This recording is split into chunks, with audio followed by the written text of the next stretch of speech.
திருப்பூர் மாவட்டம் செங்குந்தபுரத்தில் உள்ள ராஜகணபதி கோவிலில் தரையில் அமர்ந்து ரகளையில் ஈடுபட்டதாக பொதுமக்கள் புகார் அளித்த நிலையில் 25 வயது மதிக்கத்தக்க இளைஞரை போலீசார் காவல் நிலையம் அழைத்து சென்றனர்.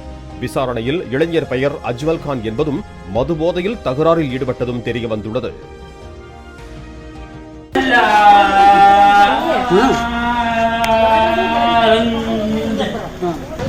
இவ்வளவு நேரம் ஓவரா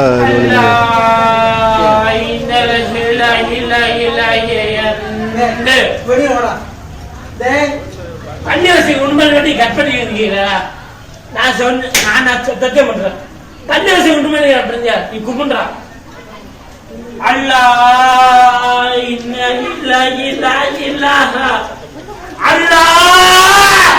அல்லா அல்லா உங்களுக்கு கேடு வரும். அல்லாஹ் இல்ல